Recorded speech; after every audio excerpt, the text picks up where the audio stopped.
বিসমিল্লাহ কোরআনে কারীমের অংশ, সূরা নামলের অংশ। ইন্নাহু মিন সুলাইমান ওয়া ইন্নাহু বিসমিল্লাহির রহমানির সুলাইমান আলাইহিস সালাম বিলকিসকে চিঠি লিখেছিলেন, চিঠিতে প্রথমে ছিল বিসমিল্লাহ লেখা। এই জন্য সুন্নতি তরিকা হচ্ছে যে চিঠিতে আপনি বিসমিল্লাহ লিখবেন। হ্যাঁ, বিদাতীদের লক্ষণ হচ্ছে এলাহি ভরসা লেখা, এটা বিদাতীদের কাজ। এর চাইতে জঘন্য বিদাতি হচ্ছে 786 লেখা।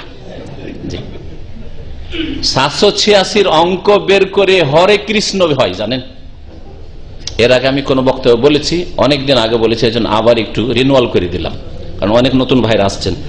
786 প্রথম কথা, বিসমিল্লাতে 19টি অক্ষর নেই, একটা আলিফকে, যে রহমানের খাড়া আলিফ আছে ওটাকে ছেড়ে দিচ্ছে, আলিফ আর একটা অক্ষর বেরোবে, 786 বেরোবে না, 787 বেরোবে।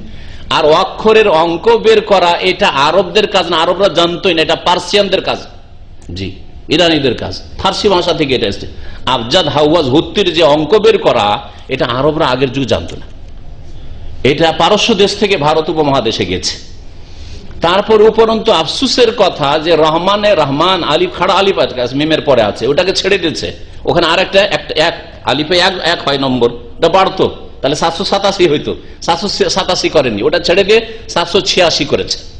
আর 786 আমরা হিসাব করে, আমি নিজে হিসাব করে দেখেছি, বই পড়লাম প্রথম যারা লিখেছে এই বিষয়ে, তারপর নিজে হিসাব করলাম আবজাদ হাওয়াজ হুত্তি দিয়ে। হরে কৃষ্ণ, হা রা ইয়া, কৃষ্ণর কাপ রা শিন নুন আলিফ, এই 8টা অক্ষরের অঙ্ক বেরোয় 786।